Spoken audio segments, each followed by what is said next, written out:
শুধু দর্শক, আজকে পবিত্র ঈদুল আজহা এবং ঈদুল আজহার দিন বিকালের দিকে আমি রাজধানী ঢাকার বিভিন্ন স্পট ঘুরে ঘুরে আমি দেখছি এবং দেখিয়ে যাচ্ছি।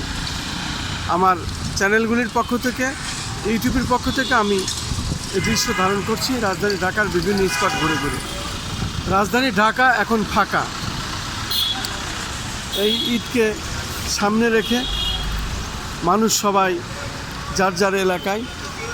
আমি এখন পল্টন মোড় এলাকা, বিশেষ করে বাংলাদেশ সচিবালয়ের পাশে এবং গুলিস্তান এলাকা, যে এলাকাটি সবসময় গাড়ির যানজট থাকে, মানুষের ভিড় থাকে, সেই এলাকাটা আমি দেখাই যাচ্ছি। মূলত রাজধানী ঢাকা এখন ফাঁকা। আরও এক সপ্তাহ লাগবে রাজধানী ঢাকার মানুষের সেই আগের ভিড় ফিরিয়ে আনতে, যেহেতু মানুষ সবাই ঘরমুখী এবং ঈদ শেষে প্রায় এক সপ্তাহের ছুটি। এক সপ্তাহ পরে আবার ধীরে ধীরে মানুষ আসবে। এক সপ্তাহের ভিতরেই হয়তোবা রাজধানী ঢাকা আবার আগের মতো সেই অবস্থা ফিরে আসবে এবং মানুষের ঘনবসতি এলাকা এবং যানজট এলাকা, মানুষের ভিড় এলাকা, রাজধানী ঢাকা তখন আর এই ফাঁকা দেখা যাবে না, ফাঁকা পাওয়া যাবে না। আমি খন্দকার মাসুদুজ্জামান, আমার 12টি ইউটিউব চ্যানেলের পক্ষ থেকে যেহেতু ব্যাপক কাজ করতে হয় আমাকে, রাজধানী ঢাকার বিভিন্ন স্পট ঘুরে ঘুরে আমাকে এইভাবেই ধারণ করতে হয়। আমি রাজধানী ঢাকার বিভিন্ন অঞ্চলে ঘুরে ঘুরে এই ফুটেজগুলো ধারণ করছি, সেটাই দেখানোর চেষ্টা করছি।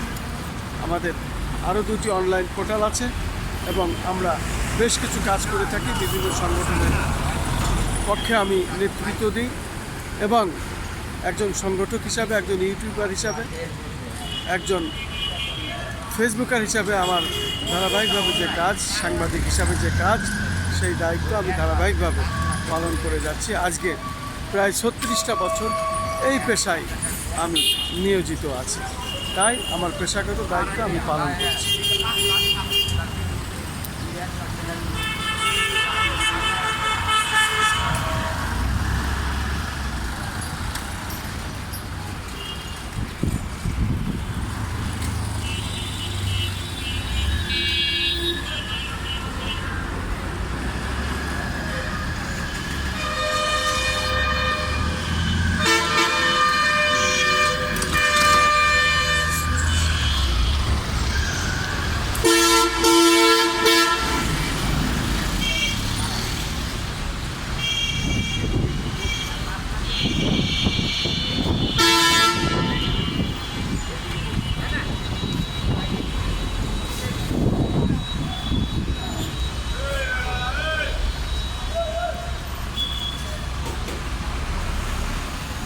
রাজধানী ঢাকা একেবারেই ফাঁকা।